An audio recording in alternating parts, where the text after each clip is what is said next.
Bien, amados hermanos, llegó el momento para las preguntas y respuestas.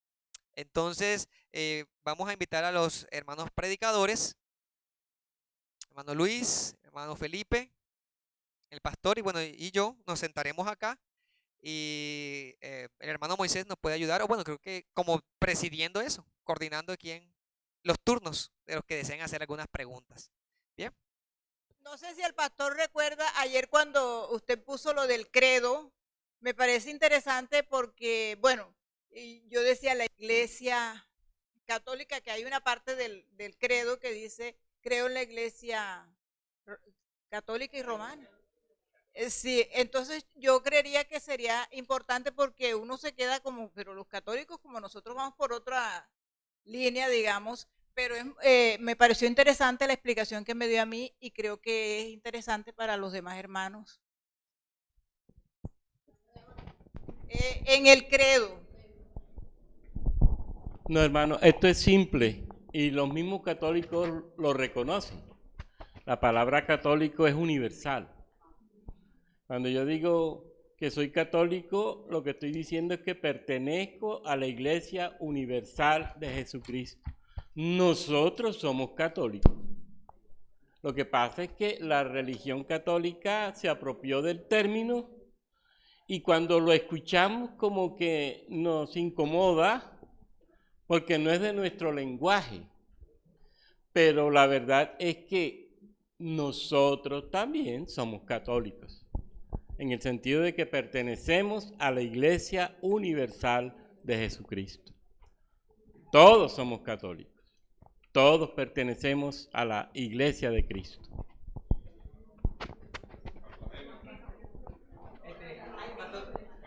Pues para que quede aún un poquito más detallado, otra cosita, pastor, es que creo que de pronto la distinción está en el catolicismo romano con su sistema papal, que dicho sea, y voy a atreverme a decir que es sinagoga de Satanás, o sea que eso es una herejía perdida, o sea, nada que ver con la Iglesia Universal de Cristo. ¿Ya? Entonces, una diferencia muy grande.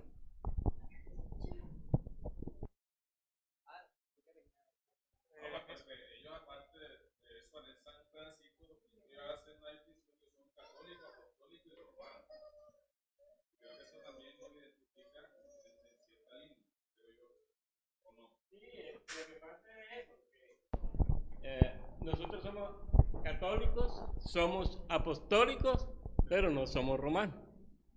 Porque el fundamento de la doctrina es el que ha puesto Jesucristo y los apóstoles. Entonces somos apostólicos también. Somos católicos porque pertenecemos a la Iglesia de Cristo, somos apostólicos porque tenemos como fundamento la misma escritura cuyo fundamento lo pusieron los apóstoles. Lo que es que no somos romanos en el sentido estricto, porque no pertenecemos a la Iglesia de Roma ni el Papa es nuestra cabeza.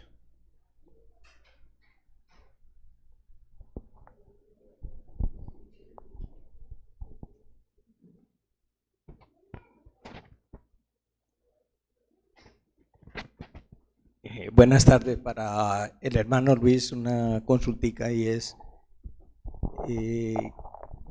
¿qué se debe de tener en cuenta para levantar una disciplina impartida a un miembro de la iglesia? Bueno, hermano, como les había enseñado, después de haber hecho el debido proceso, se toma la decisión entre la membresía de cuánto tiempo y qué trabajo hacer con la persona que ha cometido dicho pecado. Se hace el trabajo, se hacen unas respectivas reuniones y se trae a la iglesia qué tanto se ha avanzado con esa persona. Y allí es donde se decide si se continúa la disciplina o se levanta la disciplina. Pero no podemos, decimos un tiempo o damos un tiempo, pero si la persona en ese acompañamiento de la iglesia o de las personas que la iglesia ha designado para que trabajen con esa persona, de allí es que se toma la decisión, de esa retroalimentación, de eso que nosotros llevamos a ellos y les decimos si se ha arrepentido o no se ha arrepentido, porque puede que digamos, vamos a ponerlo en disciplina, vamos a esperar 3 meses, vamos a trabajar con ellos, con él, vamos a trabajar dichos temas o lo que haya que trabajar, pero en ese tiempo la persona no haya mostrado arrepentimiento, no podemos levantarle la disciplina. Como la persona ha mostrado arrepentimiento, se quiere incorporar nuevamente con la iglesia, entonces nosotros traemos a la iglesia y allí es donde se toma la decisión, en la próxima asamblea o hacemos una asamblea extraordinaria y nuevamente aceptamos al hermano. Todo depende, primero que todo, del trabajo de la membresía y 2, de qué tan arrepentido esté la persona.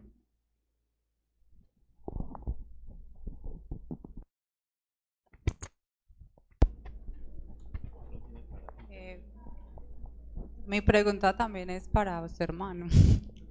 Cuando hablan de la expulsión pues de una persona, de un hermano, ¿quiere decir de la membresía o de la iglesia como tal? O sea, que se retire completamente de la iglesia. Bueno, como habíamos aprendido, el ejercicio de la disciplina es el que la persona no se pierda. Pero el hecho de ponerlo en disciplina ya está por fuera de la membresía. Cuando comete el pecado, se trae a la iglesia, se toma la decisión, ya él queda por fuera de la membresía de la iglesia. Hay 2 textos donde dice el apóstol Pablo, que fue el texto de Corintios y el texto de Timoteo, donde dice que expúlsenlo de la iglesia. Es cuando esa persona en realidad no siente ningún remordimiento por su pecado. No hace parte de nosotros. ¿Para qué está? O sea, no hace parte de nosotros, pero ojo, tenemos que actuar en amor aún con ellos. O sea, nosotros tenemos que predicarle el evangelio, porque es que esa persona no es convertida. Una persona convertida en realidad, ¿qué hace? Se arrepiente de su pecado. Recordemos que es el Espíritu Santo el que está en él. Tiene que llevarlo ¿a qué? A un arrepentimiento. Si no hay arrepentimiento en una persona, ¿es señal de qué? De que el Espíritu Santo no está en él. O sea, no es una persona convertida. ¿Tengo que hacer qué? Predicarle el evangelio. Pero yo decía que la expulsión era retirarse completamente de la iglesia, o puede seguir sin ser miembro. No, es que la persona se saca de la membresía, haya cometido el pecado o sea una persona de las que nos hablaba Pablo, expúlsenlo de la iglesia. Ella puede venir a la iglesia, puede escuchar, yo no le puedo negar no le puedo negar que venga y reciba palabra de Dios, no estaría siendo misericordioso con él, estaría en contra de lo que el Señor Jesús está exponiendo en su palabra. Pero la única manera de que él vuelva a la membresía es que haya un arrepentimiento en esa persona por su pecado.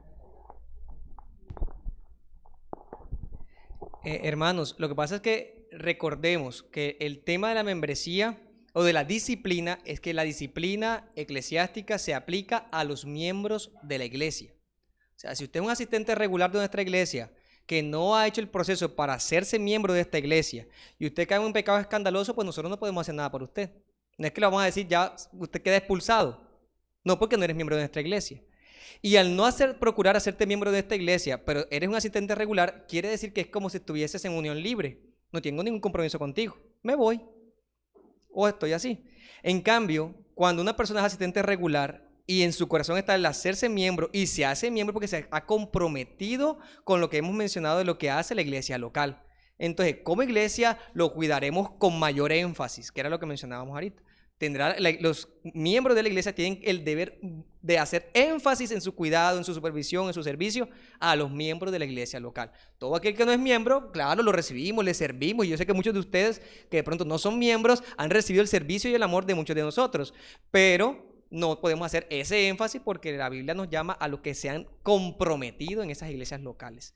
Entonces tampoco puede haber una disciplina para esa persona. ¿Ya?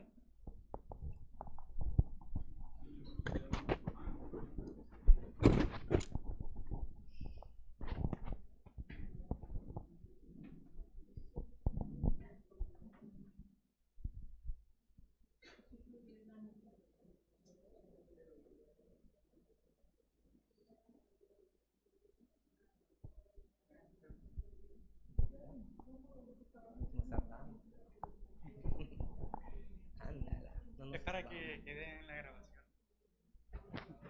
Pastor, ¿usted podría explicar nuevamente el tema de la unidad en cuanto a las doctrinas? O sea, usted habló, por ejemplo, los que son de la cuadrangular, como ejemplos, bautistas reformados, bautistas, etcétera, etcétera. ¿Cuál sería el punto de discordia que definitivamente no podríamos unirnos unos a otros?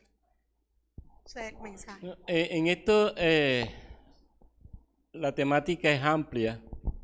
Por ejemplo, tenemos problemas en escatología. Las doctrinas de las últimas cosas, unos hablan de una manera, nosotros creemos de otra. Tú oyes hablar de amileniarismo, premileniarismo, postmilenialismo, y cada iglesia tiene su forma de ver los últimos tiempos. Fíjate, eso nos permite estar distanciados en esa doctrina. Y es común encontrarlo. No es extraño que en las iglesias eso pase. Tú vas a encontrar, por ejemplo, el dispensacionalismo para el tratamiento de los pactos. El pacto de Abraham, el pacto de Noé, el pacto... Cada pacto es uno y van a decirte, no, pero es que en definitiva como que esos pactos fueron improductivos y no tienen relación el uno con el otro. Nosotros decimos que sí, que hay una teología del pacto y donde cada pacto está relacionado y que no puede darse un pacto sin el anterior. El dispensacionalismo no hace eso, sino que compartimentaliza los pactos y te los separa.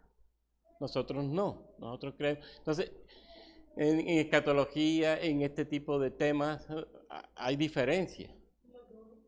En los dones, en el tratamiento de los dones. Lo que pasa es que no quise entrar en mucho detalle. Hay cesacionismo, hay continuismo, acuérdense. Y eso hace que se marquen diferencias entre las denominaciones. En la administración de los sacramentos, en la autoridad dentro de la iglesia. Fíjate, la forma presbiteriana no es la forma bautista. El bautismo presbiteriano no es el mismo bautismo bautista. Sí, cada quien tiene una forma de ver y cada quien asume esa fe de acuerdo con esa forma de ver que tiene.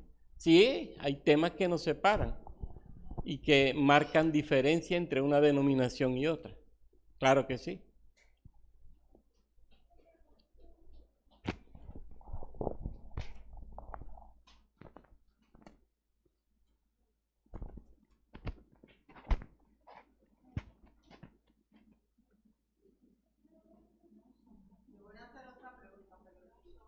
Para que quede en la grabación. Mi pregunta también es para el pastor respecto a la unidad. En la misma reforma se ven como algunas cosas que no vamos a estar de acuerdo.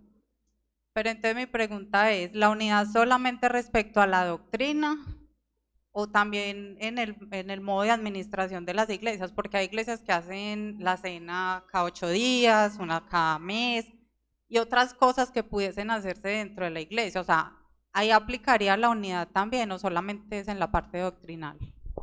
Es que la unidad de la iglesia tiene que ver con muchas cosas, ¿verdad? En doctrina tenemos diferencias marcadas. Yo hice referencia a la doctrina porque precisamente eso es lo que más se nota Pero no por el hecho de tener diferencias doctrinales, nosotros vamos a ser enemigos ni vamos a ser personas que vamos a asumir distancias con ellos, no. Los amamos, los respetamos, los valoramos. Muchos movimientos y muchas iglesias tienen verdades como las nuestras y en lo que se refiere a salvación y fe somos iguales, van a ser salvos. Lo que nos separa está más allá de la doctrina referida a la salvación y a la fe. Eso por un lado. Entendimos eso. Por el otro lado, tú hacías referencia a... O sea, yo lo que quería era que me explicara esa distinción, si solo la unidad es en la parte doctrinal, que ya sabemos que, pues, que sí se da, pero en respecto a la forma en cómo administran algunas cosas en la iglesia, por ejemplo, cosas del servicio, si se hace en cuanto a la cena, que uno lo hace en cada 8 días. Es que eso hace parte también de la doctrina, en cierto sentido, o y en cómo cuanto a se la prudencia maneja, cristiana. o cómo se manejan algunas cosas en la iglesia a parte administrativa, o sea, todas las iglesias manejan diferente eso. Todo eso haría parte de la doctrina. Un tema concreto, por ejemplo. Pues yo expuse solo lo de la cena, pero... La pues cena se maneja en la prudencia cristiana. Tú en la Biblia no vas a encontrar... Pero esa unidad no tiene que ver como con esas cosas, solo es en la parte doctrinal. Exactamente. Es que no hay... La Biblia nos habla de la celebración de la cena, ¿verdad? Y Jesús la establece como una ordenanza. Hay que celebrarla. ¿Cuántas veces? La iglesia define en su prudencia cuántas veces. Porque la Biblia no lo establece. La Biblia no nos dice háganlo cada 8 días. O la Biblia no nos dice que cada mes. No. Pero la iglesia, en la prudencia cristiana, lo asume con tal de cumplir la orden del Señor. Que es lo que realmente interesa aquí. Hay iglesias, por ejemplo... la gracia de Dios en Medellín la está celebrando cada 8 días. Si no estoy mal en este tiempo, lo está celebrando cada 8 días. El pastor de Ríos de Gracia lo estaba celebrando cada 15 días. En Medellín también. Nosotros lo estamos celebrando cada mes. Fíjese que no hay una fecha definida, pero todos estamos cumpliendo con la ordenanza. Unos de una forma, otros de otra forma. Y eso está bien. Eso está bien.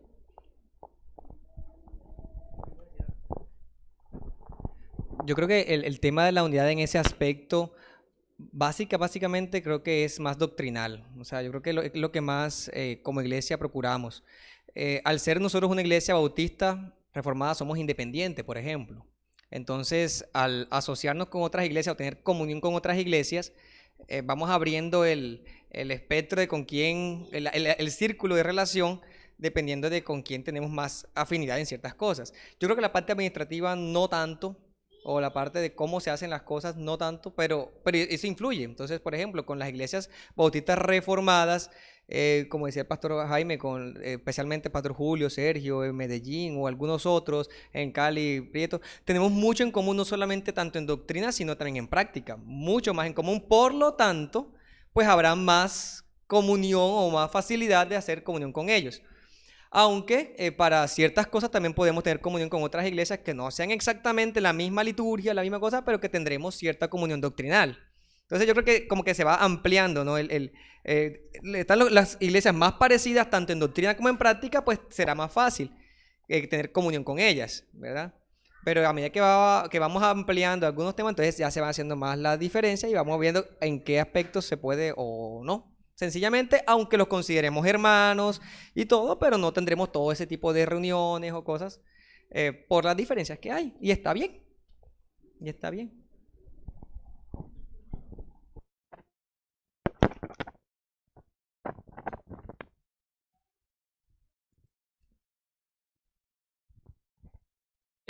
Para el hermano Luis.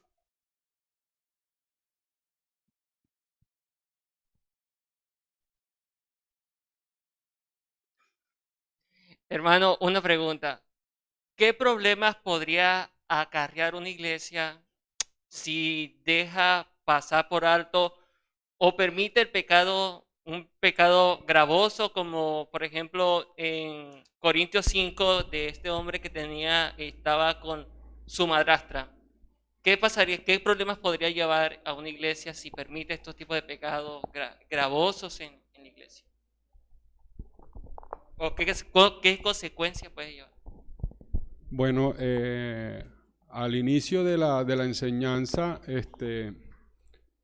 tomé un pasaje del apóstol Pablo a Timoteo y decía que ella es columna y baluarte de la verdad.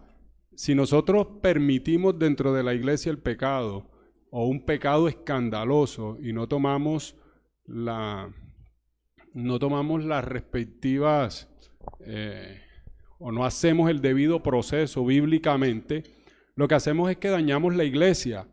Permitimos que el pecado permee la iglesia, la dañe.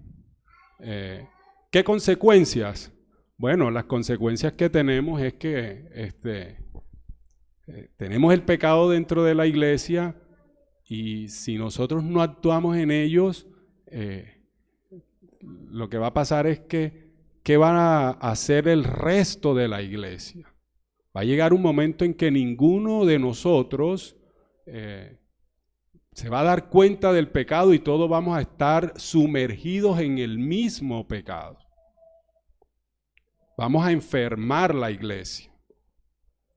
¿Cómo podremos ser testigos si ya estamos, digamos, cauterizados por el pecado? ¿Cómo vamos a darnos cuenta del pecado si lo estamos permitiendo? Ah, no, él lo hace, el otro también lo hace. O sea, enfermamos la iglesia de esa manera. La vamos a destruir.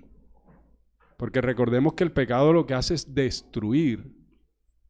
El pecado se hace en la oscuridad hasta el punto en que ¿qué? En que cuando sale a la luz ya el daño está hecho.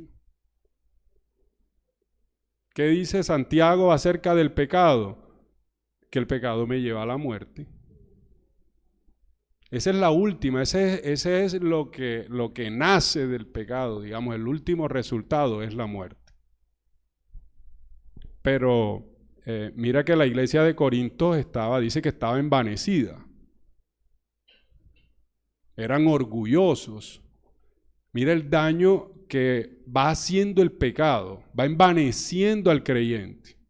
Lo va convirtiendo en una persona orgullosa. Mira lo que hablaba Carlos ahorita también del tema de ese servicio.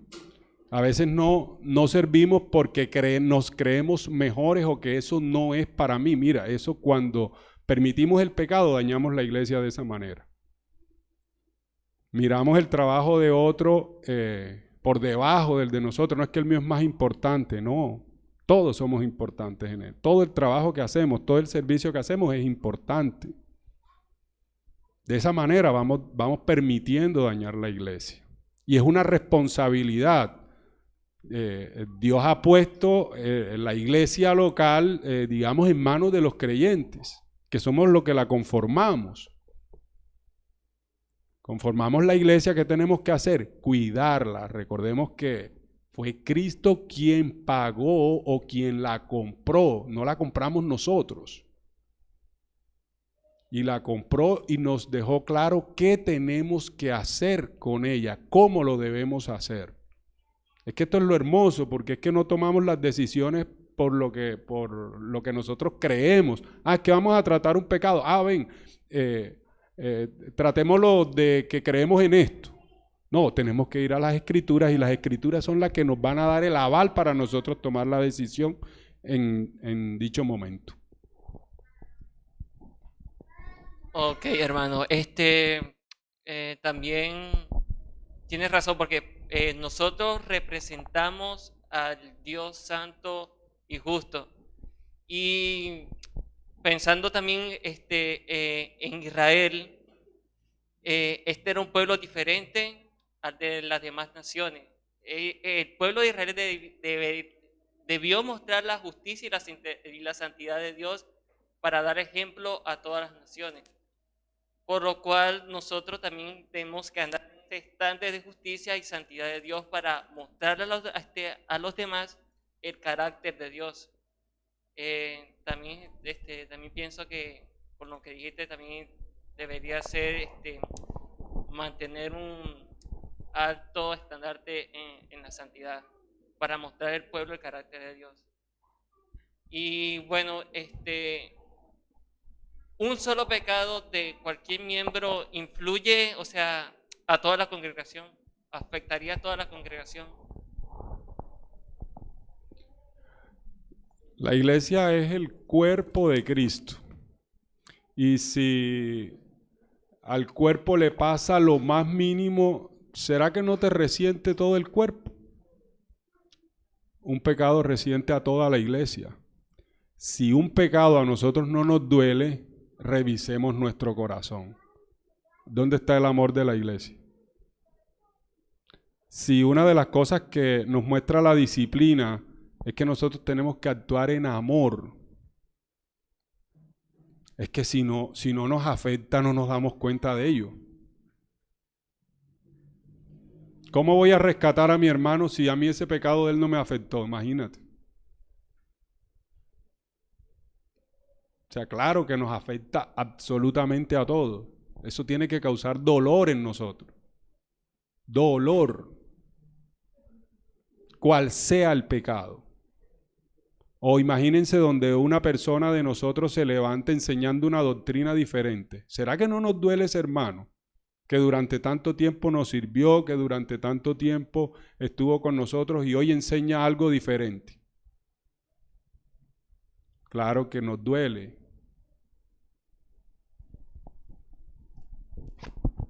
Y claro que debería afectarnos a todos. Pues tenemos un ejemplo claro, por ejemplo, en el pueblo de Israel, cuando el pecado de Acab, todo el pueblo sufrió por causa de ese pecado.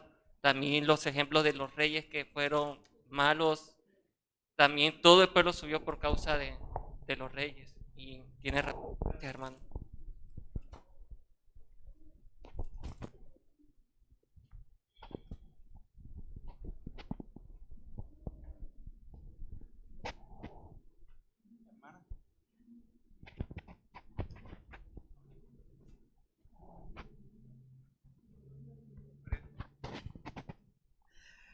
Para el hermano Lucho.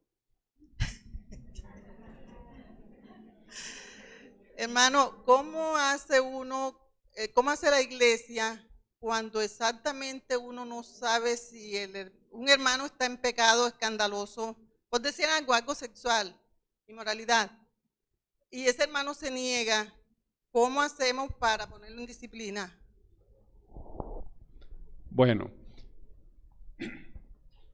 primero que todo, recordemos que existe la membresía en la iglesia. Se hace el debido proceso. Al principio el hermano no reconoció su pecado. Yo voy, dice el texto bíblico, que yo voy ¿con qué? Con 2 testigos. Para que conste toda la palabra. Si él oyere, he ganado a mi hermano. Pero ojo, no se ha salvado de la consecuencia como tal de la disciplina.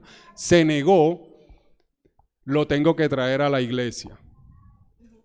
Ya está expuesto públicamente. El hermano no reconoce su pecado. Ahí es donde dice el Señor Jesucristo: tenlo por gentil y publicano. Hermano, pero si la iglesia no está tan segura, sino que hay rumores o que alguien le dice a uno, o no sé, ¿cómo se haría? Bueno, es claro, no estamos seguros de lo que está sucediendo, hay rumores. Lo primero que yo hago es llamar a mi hermano, el texto dice eso, llamo a mi hermano. Él me va a decir que no está, pero hay indicios que me dicen que sí está en pecado. Le corresponde a la iglesia orar para que sea el mismo Espíritu Santo mostrándole a la iglesia, o que el hermano se haga evidente, o que yo pueda tener la oportunidad de hacerlo, o que el hermano confiese su pecado. Pero lo que sí estamos seguros es que tarde o temprano sale a la luz. Sí, porque Primero, se puede presentar problemas que a veces uno piensa que es como averiguando chismes o como qué cosa, y entonces uno le da como ese miedito, pero sí pues, se puede presentar ese problema. pero cuando eso pasa, nosotros tenemos que estar, como diga uno por ahí, con las antenas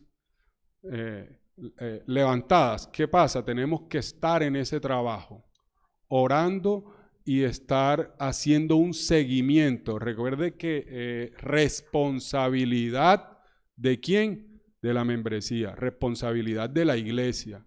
¿Por qué? Porque es que está atentando contra la salud de la iglesia. No me puedo quedar quieto hasta que se demuestre lo contrario.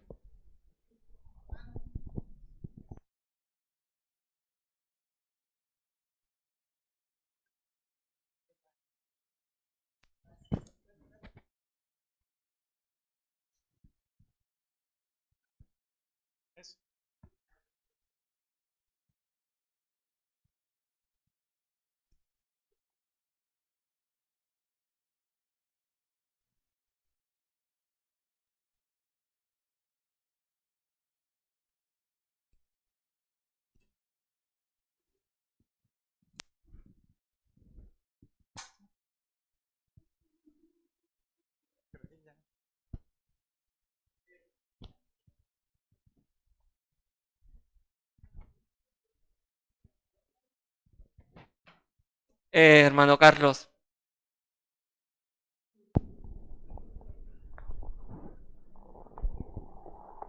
el servicio de la iglesia es únicamente para los miembros de la iglesia local, o también los creyentes que vienen a visitarla pueden ser también servidores de la iglesia. Excelente pregunta, porque de hecho los que se involucran más deben ser los miembros de la iglesia local. Nosotros como Iglesia Bautista Reformada aquí en Montería hemos dado cierta participación, no en desobediencia a la palabra, más bien procurando con las personas que tenemos, o sea, que ellos han manifestado el proceso de ser miembros. ¿Ya? Entonces, hay personas que están en este momento en proceso de membresía, que quieren ser miembros, y a medida que se van vinculando con la iglesia, entonces se le va dando con ese espacio de servir, sabiendo de que están, o sea, que culminará en una asamblea. Ya, pero somos un poco recelosos porque tratamos de que los que sirven, sobre todo más públicamente, más visiblemente, el testimonio de Cristo es el que puede ser mancillado de una persona que, por decir algo, presida acá o esté recibiendo una persona y muestre una conducta después abiertamente impenitente o pecaminosa. Entonces, en aras de cuidar la imagen de Cristo, porque eso es lo que hace la iglesia cuando reconoce a miembros, es restringir el servicio hasta tanto sea miembro o esté como en un proceso de membresía. Porque estamos dejando esas libertades en sentido de vinculando a personas que aunque no sean miembros puedan, porque la iglesia va conociéndolos hasta que decimos definitivamente esta persona sí es un verdadero creyente que ha dado testimonio y se vincula formalmente a la membresía. Tratamos de que sea esa restricción, ¿ya? De que si no es miembro, no, o que esté en un proceso para ser miembro, sobre todo en los más visibles, pero es por eso, por el cuidado de que los que estén participando sean personas de testimonio, y eso es lo que se hace con la membresía. Recuerden, la membresía no es otra cosa que cuando la iglesia puede recibir personas que ha identificado como creyentes en testimonio, en fe, y que están de acuerdo en caminar junto con nosotros. ¿Ya? Gracias, hermano. Okay.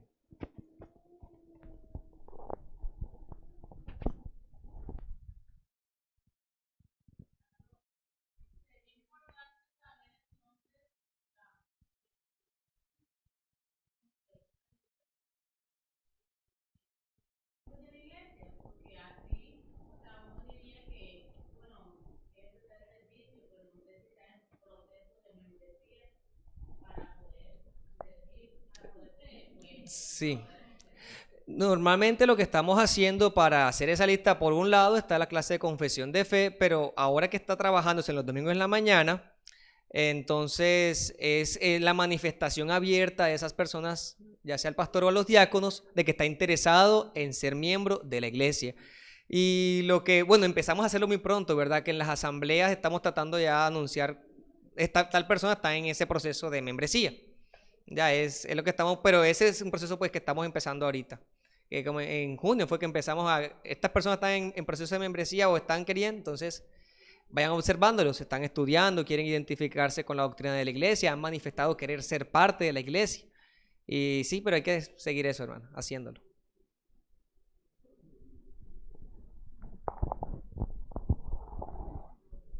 Aquí también cabe notar lo siguiente, que como miembros de la iglesia es nuestra responsabilidad abordar a esos hermanos. Todas esas personas que vienen nuevas a la iglesia, que han hecho están haciendo confesión de fe, que están haciendo clases bautismales, es obligación de cada uno de nosotros tratar de interactuar con ellos, de saber hacia dónde van, qué es lo que quieren, cómo están doctrinalmente. ¿Cómo podemos saber eso? No podemos esperar reunirnos para hacerlo, sino que en la reunión nosotros tenemos que aportar a la iglesia lo que hemos hablado con esa persona. Porque es que últimamente nos había estado pasando que, pero es que yo no he hablado con él, pero es que yo casi no lo conozco, es que es responsabilidad de nosotros.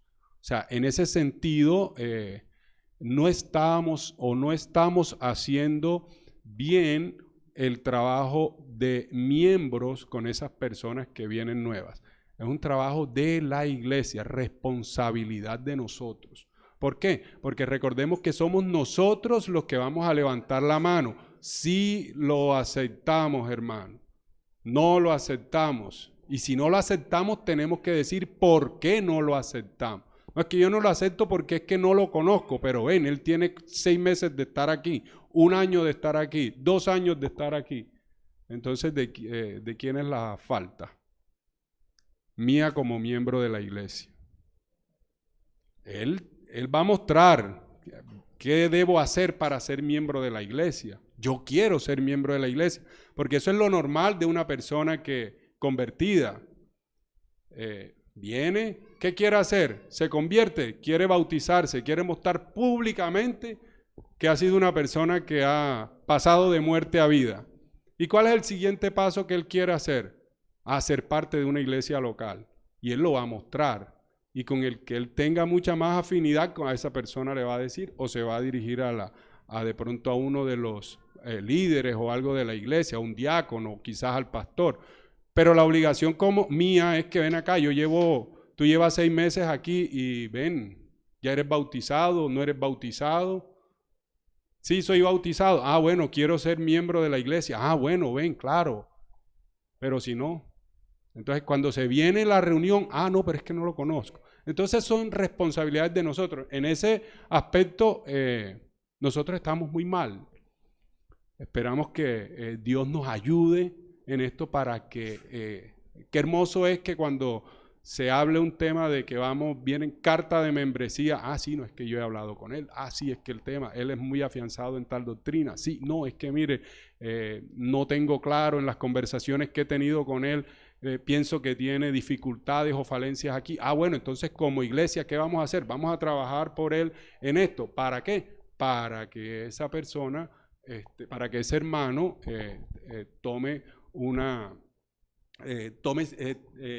quite las fallas, que tiene en dicha doctrina o en el problema que tenga.